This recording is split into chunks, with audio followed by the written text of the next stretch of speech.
Okay guys, for today's video, subukan natin kung gaano kalayo makarating ng isang full tank nito. So dali natin siya sa Batangas and then balik tayo. At bago ang lahat, magpa full tank muna tayo dito sa amin.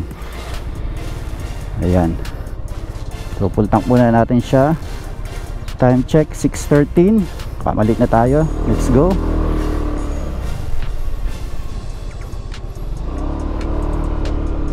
So ito yung bagong labas ng FKM Slick 400. Okay guys, ito yung FKM Slick 400 at mukhang okay naman yung ating gulong. Ayan, okay naman yung hangin ng gulong natin. So tapos na ang ulan. Madaling araw umulan kanina, ayan, kaya basa yung kalsada.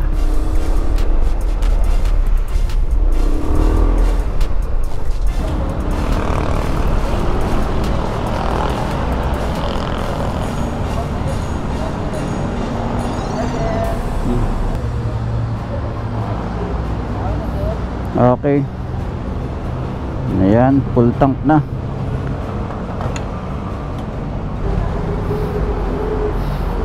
Okay guys, full tank na tayo para sa ating FKM Slick 400 fuel mileage test. Ayan, so punta tayo ng Batangas, Santo Tomas. Alright, let's go. So mag-start tayo guys ng 903 yung ating odometer. Ayan, kung nakikita nyo yung 903. And then full tank, dito rin tayo magpapa full tank para malaman natin. Abot naman siguro yung balikan. Yung isang full tank nito, makakabalik pa tayo dito.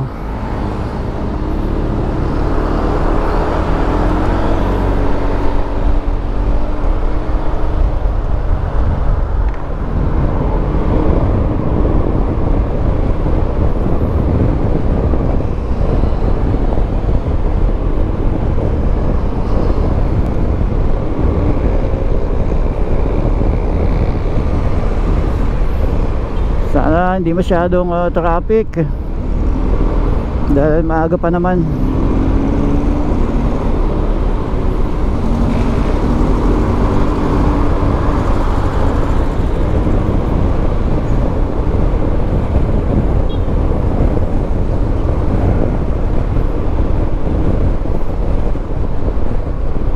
So yung full tank, yung capacity nito di natin sure, parang nasa 12 liters, pero ilagay na lang natin sa ating screen kung ilan ang capacity ng full tank nito. So dadaan tayo ng expressway, NLEX ang daan natin. Kahit ganito lang yung traffic, okay lang, oh, tolerable to, kasi mas matraffic na to mamayang mga 7 at saka 8. So 6:30 pa lang ng umaga. Shit, traffic agad.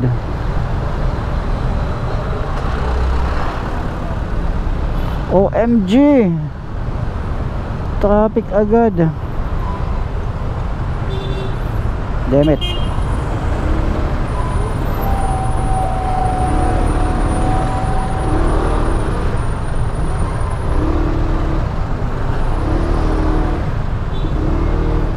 Tayo sa kabila.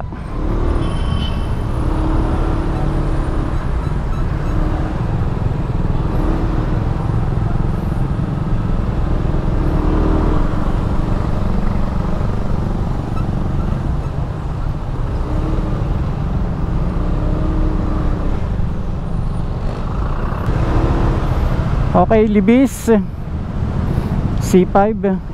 Ayan, is Wood Libis sa aking kaliwa. Dito tayo sa may bike lane.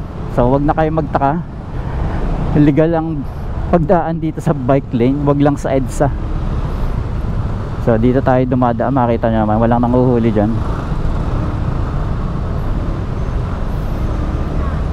So halos everyday ko itong dinadaanan, itong C5 Divis. Makalusot lang tayo hanggang Bonifacio or BGC, wala nang traffic sana.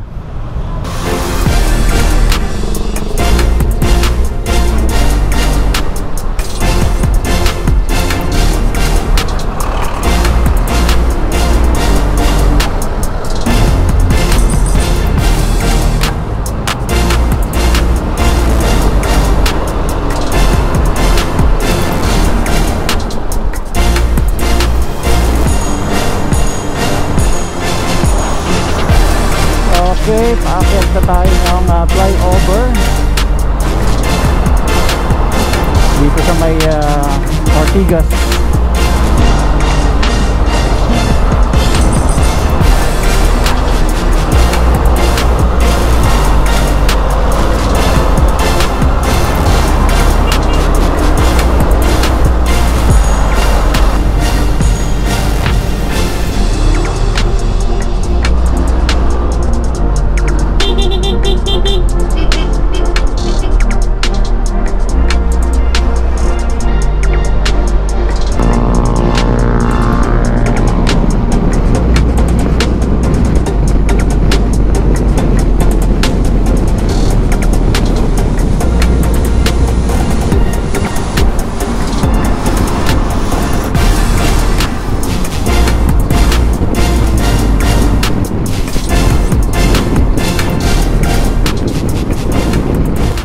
Okay, goods na tayo ulit. Time check 19:22, 7:22.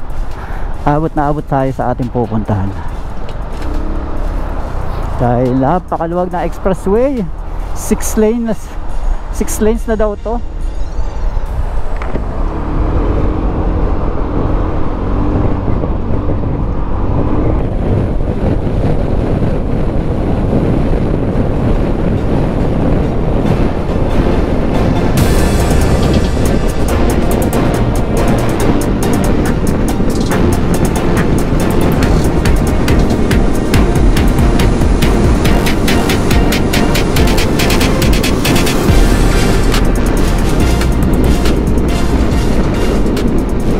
Top speed ko 125.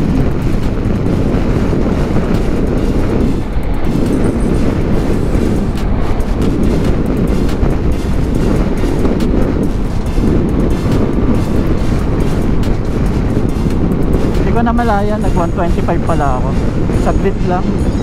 Saglit lang ma-reach yung 125.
Okay guys, hindi ko na mapapakita sa inyo kung saan tayo pupunta at medyo bawal din dito mag video yata.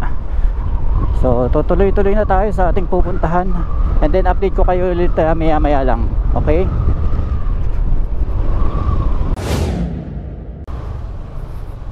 thank you.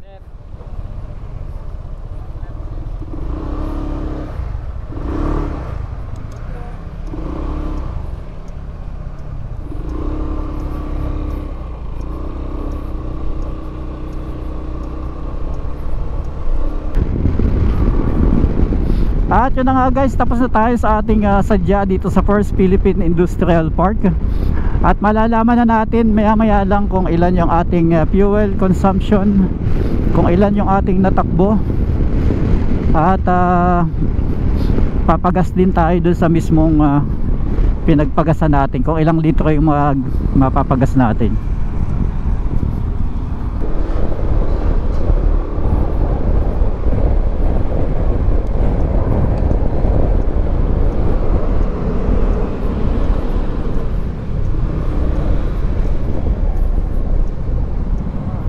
Tayo dito sa SLEX, at buti na lang meron tayo dito ng konting space sa kanan.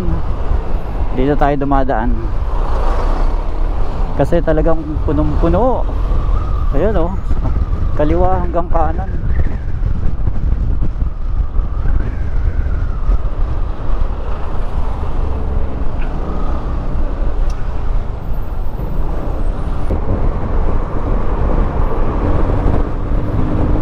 Okay, maluwag pa ang traffic sa papasok ng SLEX.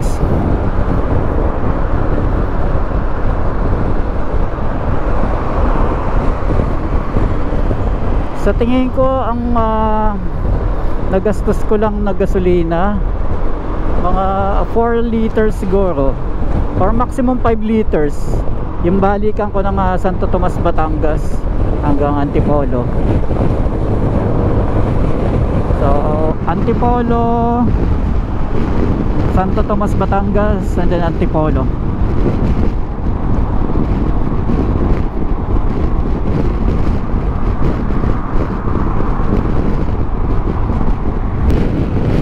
Alright, alabang na, walang traffic. So kahit yung Skyway, wala ding traffic. Time check, alas 4 ng hapon, 4:02. At swerte natin, hindi tayo na traffic dito sa party dito. Siguro dito pa lang, ayan na nga, binati ko kasi. Ayan, binati natin eh. At traffic tuloy tayo ngayon. Woo!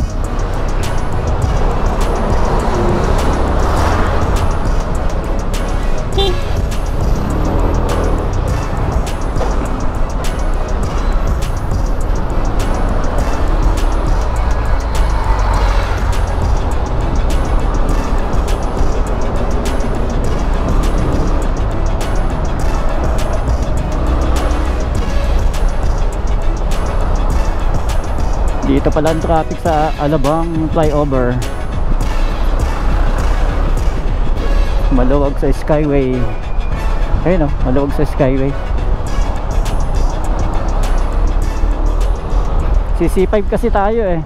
Pag sa Skyway baka sa Quezon Avenue tayo bumaba so matatraffic pa rin tayo. Alright, papasok na tayo ng C5. Malapit na tayo mag-exit ng Luzon, South Luzon Expressway or South Super Highway. Good luck sa atin sa traffic naman ng C5.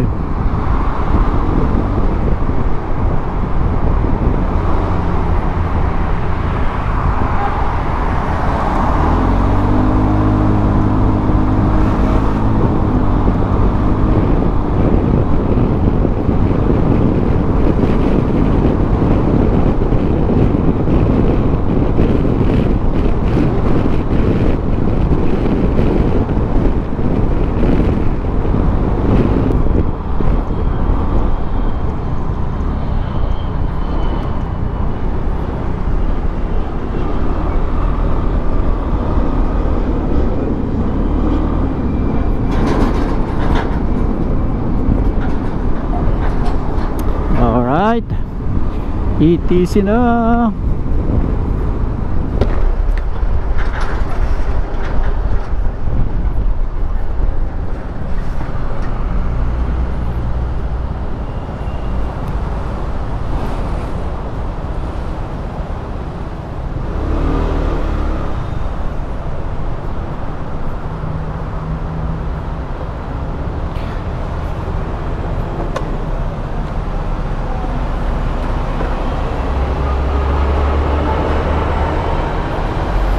Bibitasa. Thank you.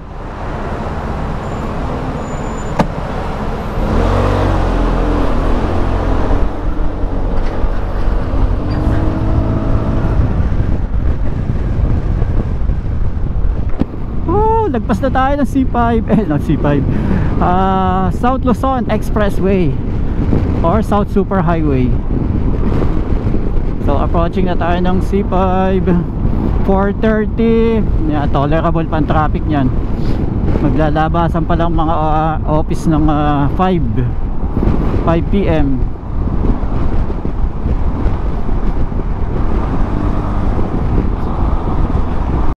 Okay, dito na tayo ngayon sa Eastwood, Libis.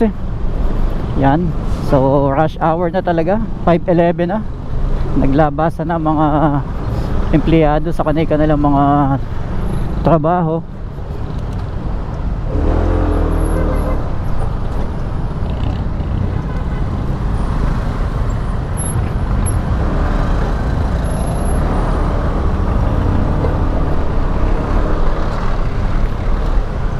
At sobrang traffic na, buti na lang malapit na tayo, konti na lang.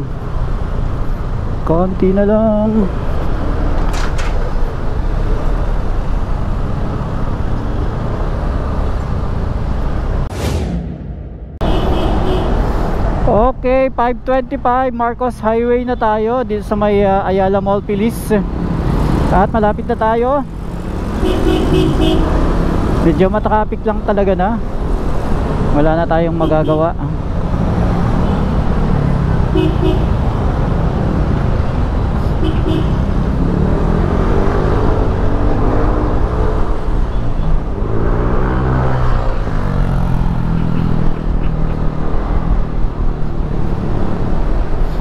Singit-singit na lang tayo. Tiniklop ko na yung aking side mirror. Ayan o, kabilaan. Kaya hindi ko nakita kung ano yung mga sasakyan nasa likod ko. Kasi sasabit talaga tayo kapag hindi natin tiniklop. So ngayon, ayan, manageable na sa mga traffic tsaka lane splitting. Nakakasingit na tayo na parang normal na maliit na scooter. Ayan. Nako, sinaraduhan. Kabiset. Bakit sarado dito?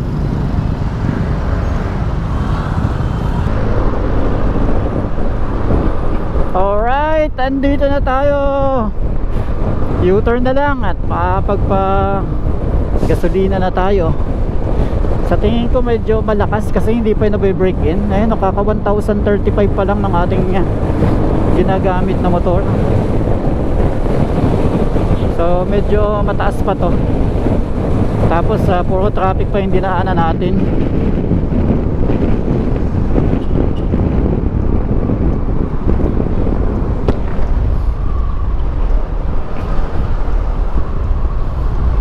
So majority ng dinaanan natin ay puro traffic.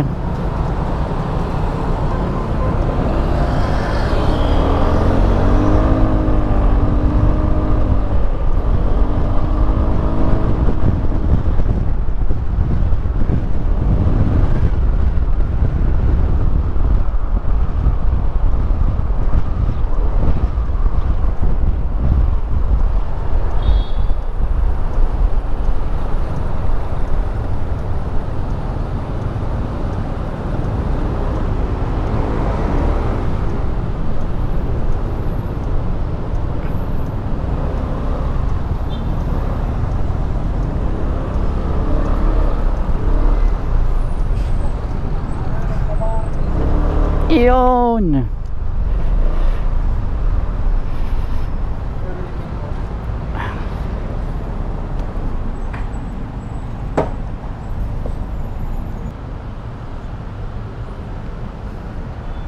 Oop. Iyon, mapaw na. Okay lang.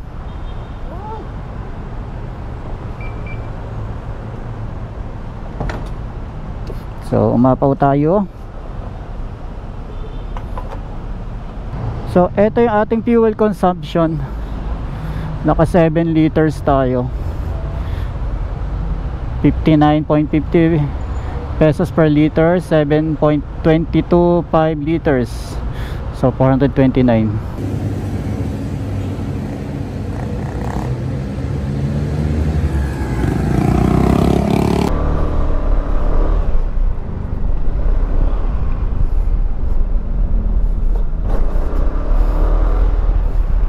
7.2 liters. Sobrang traffic, tapos hindi pa nabe-break in masyado ito, or hindi pa nga ito na change oil yata. So titipid pa yon, siguro magsi 6 liters yon.